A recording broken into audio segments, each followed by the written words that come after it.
High dears, এগুলো নাতি নাতনির পাঠশালার ব্যাকআপ চ্যানেল। কোনো কারণে যদি মেইন চ্যানেলের সমস্যা দেখা দিই, তোমাদের সাথে যেন আবারও কানেক্ট হতে পারি, সেই জন্য এই চ্যানেলগুলো সাবস্ক্রাইব করে দিও। পরীক্ষার পরপরই এই চ্যানেলগুলোতে ভিডিও আপলোড হবে। হাই এভরিওয়ান, এখন আমরা ধাপ গ এর অ্যান্সারটা সমাধান করব। তো তোমরা প্লেলিস্ট থেকে সিরিয়ালে অ্যান্সারগুলো দেখে নিতে পারো। সবার আগে ভিডিওর অ্যান্সারগুলো পাওয়ার জন্য অবশ্যই চ্যানেলটি সাবস্ক্রাইব করে আমার সাথেই থাকতে হবে। ব্যবসায়ের প্রত্যাশা এবং প্রভাব নিরূপণ। ব্যবসাটি থেকে তুমি কী প্রত্যাশা করো তা উল্লেখ করতে হবে। এই ব্যবসায়ের কাজে নতুন কী প্রযুক্তি ব্যবহার করা যেতে পারে এবং তার প্রভাব কী হতে পারে তা বর্ণনা করতে হবে। এই ব্যবসাটি টেকসই এবং উদ্ভাবনীমূলক কিনা, যদি তাই হয় তাহলে কেন টেকসই এবং উদ্ভাবনীমূলক মনে করেছ, তার সপক্ষে যুক্তি দেখাতে হবে। প্রাকৃতিক ও সামাজিক পরিবেশগত পরিবর্তনে এই ব্যবসায়ের প্রভাব কেমন হতে পারে তা বর্ণনা করতে হবে। চলো এখন আমরা এর অ্যান্সারটা দেখে নিই।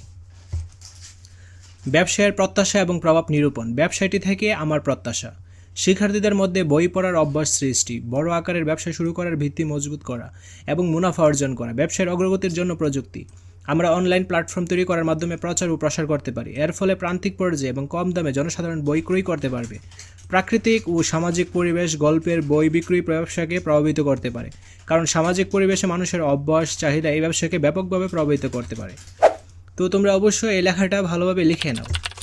সবার আগে ভিডিও পাওয়ার জন্য অবশ্যই চ্যানেলটি সাবস্ক্রাইব করে অল নোটিফিকেশন অন করে রাখতে হবে। ধন্যবাদ সবাইকে।